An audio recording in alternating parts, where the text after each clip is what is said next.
Buenos días, es un gusto saludarles y poder en este día compartir un mensaje acerca de el amor, la paciencia y la manera en que Jesús podía comprender las diferentes actitudes del corazón de los seres humanos cuando estuvo en medio de nosotros.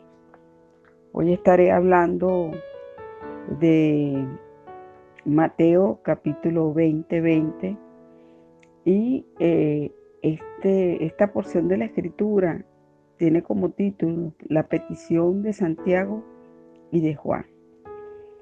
Y vamos a ver durante el desmontaje de estas porciones de la escritura las actitudes, las ambiciones, la falta de entendimiento y aún las vendas que pudieran estar delante de los ojos de aquellas personas que, aunque están en medio de nosotros, reciben la palabra, no han comprendido cómo el reino de Dios no pertenece a este sistema y a este mundo. Y quiero iniciar esta predicación hablando de el pasaje de Mateo 20:20 que dice lo siguiente. Entonces se le acercó la madre de los hijos de Zebedeo con sus hijos, postrándose ante él y pidiéndole algo. Él le dijo, ¿qué quieres? Ella dijo, ordena que en tu reino se sienten estos dos hijos míos, el uno a la derecha y el otro a tu izquierda. Entonces Jesús respondiendo dijo, ¿no sabes lo que pedís?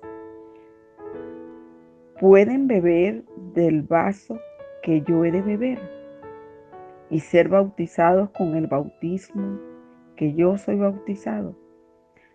Y ellos le dijeron, podemos. Y él le dijo, a la verdad, de mi vaso beberán con el bautismo con que yo soy bautizado. Serán bautizados. Pero el sentarse a mi derecha y a mi izquierda no es mío darlo, sino a aquellos para quien está preparado por mi Padre. Cuando los 10 oyeron esto, se enojaron contra los dos hermanos. Entonces Jesús, llamándolos, dijo, ¿sabe que los gobernantes de las naciones se enseñorean de ellas?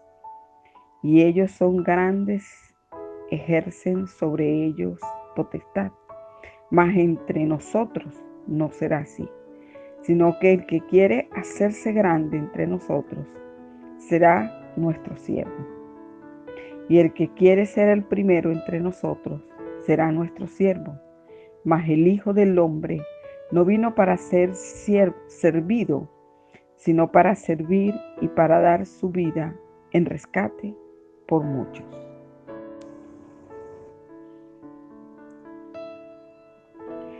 Evidentemente, la petición de Santiago y de Juan molestó naturalmente a los otros discípulos.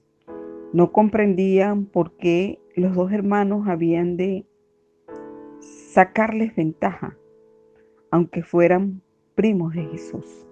No comprendían por qué a esos se les permitía presentar supuestos derechos o honores especiales. Jesús sabía lo que estaban pensando y les dirigió unas palabras que son las mismas bases de la vida cristiana.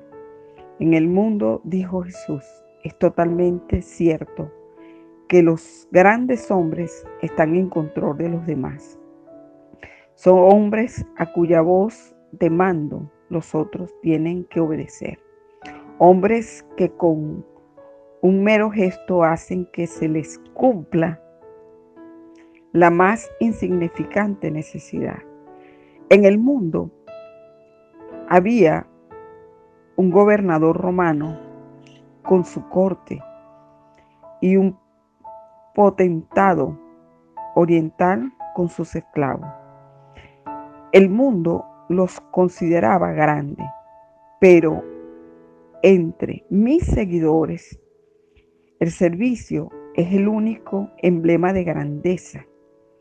La grandeza dentro del reino, conforme Jesucristo explica en esta parte de la escritura, no consiste en una posición, sino en una actitud. Y Jesús dice que la grandeza no consistía en obligar a otros a hacer cosas para uno, sino en hacer cosas para los demás. Y cuanto mayor es el servicio, mayor es el honor. Jesús usa una especie de gradación.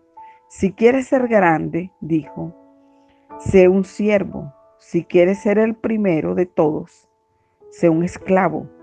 Aquí está la grandeza de la manera en que el reino califica el corazón y la actitud de un hombre o una mujer que se hace llamar seguidor o discípulo de Jesús. Aquí tenemos totalmente invertido todos los valores del mundo, de manera tal que dentro del reino hay una nueva escala de valores o de principios que Jesús introduce en la vida de aquellos que queremos seguirle. Y podemos decir que lo curioso es que el mundo mismo ha aceptado instintivamente estos nuevos valores. El mundo sabe muy bien que un hombre bueno es el que sirve a sus semejantes. El mundo respeta, admira y algunas veces temerá al hombre de poder, pero amará al hombre del amor. Cuando nosotros nos encontramos ante un médico, siempre, aunque no tengamos un discernimiento espiritual, vamos a salir satisfechos del consultorio conforme a la forma en que el médico nos sirve. Y como el médico se dedica a conocer específicamente cuál es la patología y qué es lo que está quejando al paciente. Igualmente, cuando nosotros vamos ante un pastor, ante un hombre que tiene el conocimiento de la palabra de Dios, igualmente vamos a sentir respeto y vamos a sentir admiración, porque podemos comprender y entender cuán interesado está esa persona en el problema que aqueja a aquel que va por la ayuda. Cuando nosotros queremos entender cómo funciona el reino, este es un gran fundamento, un fundamento que marcará el crecimiento espiritual de aquellos que nos hacemos llamar discípulos de Jesús, y que quizás la iglesia en este tiempo, donde todos estamos en casa, donde las sedes o los edificios o los templos están cerrados y que tenemos una comunión íntima con Dios, es cuando nosotros estamos siendo probados en esa actitud del corazón.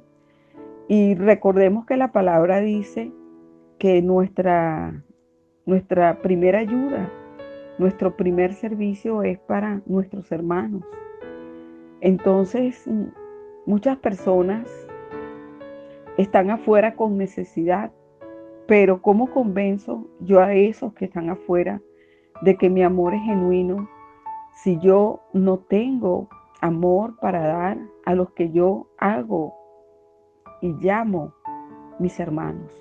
La palabra dice que mis hermanos son los que cumplen y hacen la voluntad de mi Padre.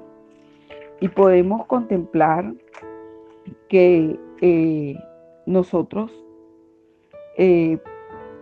vamos a poder sentir El amor de Dios es en esa capacidad de amor y de servicio que una persona muestra y exhibe sin esperar nada a cambio. Dios es amor. Dios es amor. Donde hay amor, allí está Dios.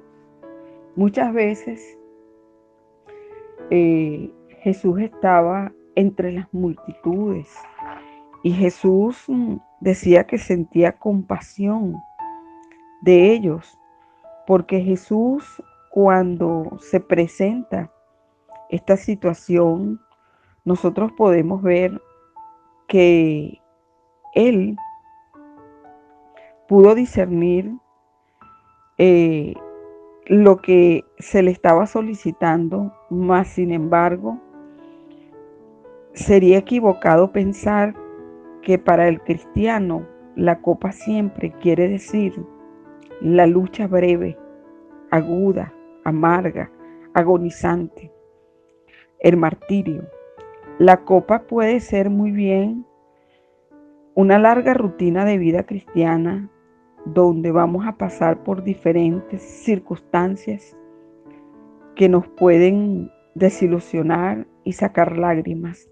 Mas, sin embargo, una vez que encontremos nosotros el sentido del servicio, entenderemos que la vida cristiana es una trayectoria, es un camino donde nosotros vamos a poder mostrar realmente en quién hemos creído.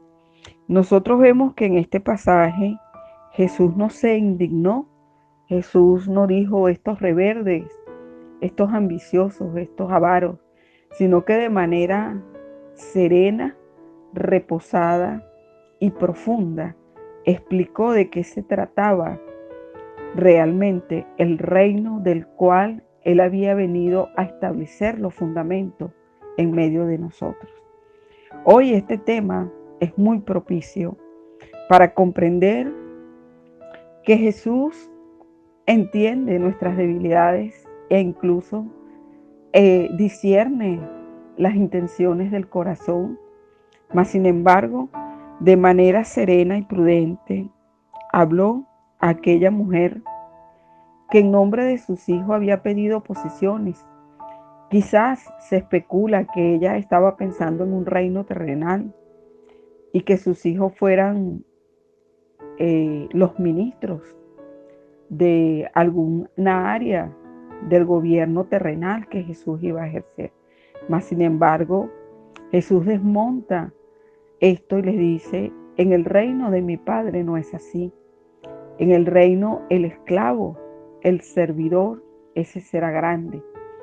Y si nosotros analizamos esto, es bien importante que cada hombre y mujer de Dios que ha servido en una posición dentro de la iglesia comprenda que hoy todos estamos en el mismo sitio, que es en nuestros hogares, buscando comunión y buscando en la intimidad la revelación de lo que el Señor quiere para la iglesia en este tiempo.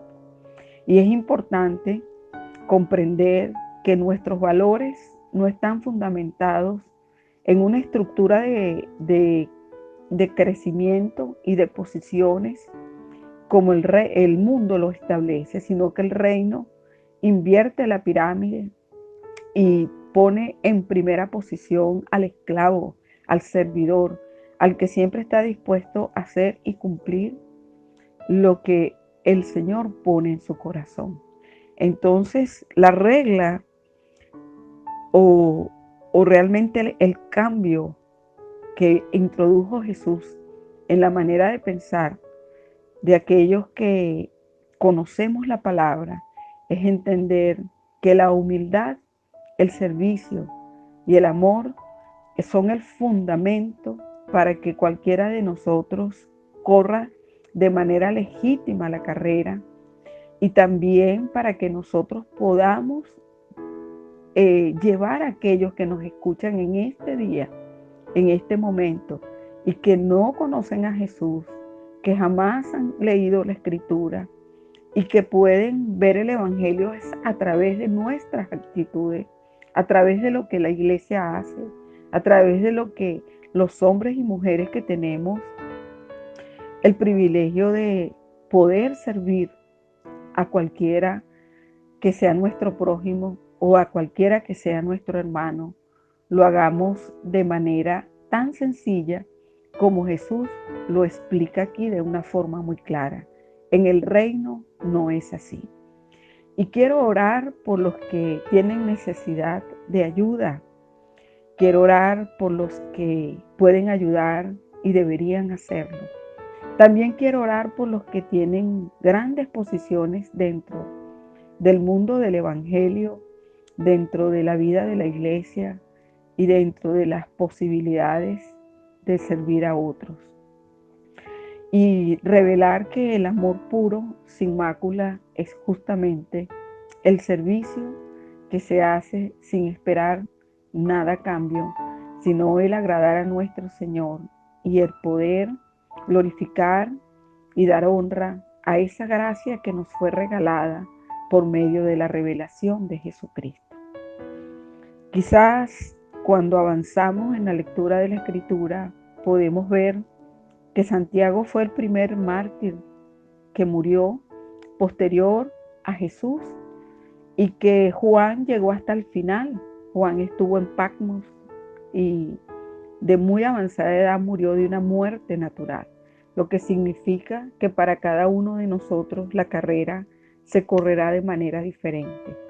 Pero hay un principio que es legítimo y es el que hoy quiero dejar en el corazón de quien me escucha, que es la humildad, el servicio y el ser esclavos por amor de Cristo, como dice Romanos 6, para bendecir a nuestros hermanos y para bendecir al prójimo.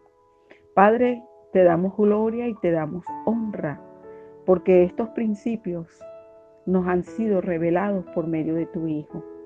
Pido que en este día podamos comprender la grandeza de poder servir a otros y comprender que todo orgullo, toda dignidad, toda exaltación que el hombre pueda haber sentido en su corazón está fuera de todo contexto si lo que hace no es para dignificar y para que el reino sea glorificado en medio de la posición que usted tiene y en medio de las personas que nos rodean, nuestros vecinos, nuestros amigos, nuestra familia, que ellos puedan ver en nosotros esa grandeza de la cual habló Jesús y que Él nos dio un ejemplo tan claro y tan puntual porque Él sacrificó su vida por cada uno de nosotros. Él depuso su posición de ser hijo de Dios y ser dueño de todas las cosas para hacerse el más pequeño y aún pasar en medio de un gobierno, de un sistema, mundo, sin que el mundo quizás comprendiera que Él estaba allí y que como el mundo tenía sus ojos puestos en posiciones, en cargos y en poder, no pudo entender quién era Jesús. Mas, sin embargo, hoy nosotros tenemos el beneficio de la salvación, el beneficio de la gracia y el beneficio de ser personas que cuando servimos estamos llenos de gozo, de alegría y de paz.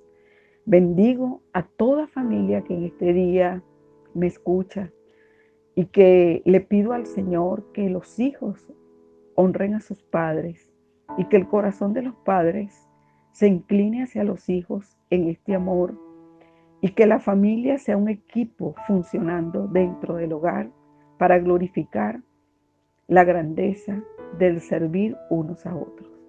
También oro por cada mujer, hombre, joven y niño, entendiendo que el amor de Jesús nos enseñó que la grandeza consiste justamente en que nosotros podamos tener como premisa el estar dispuestos a servir en todo momento.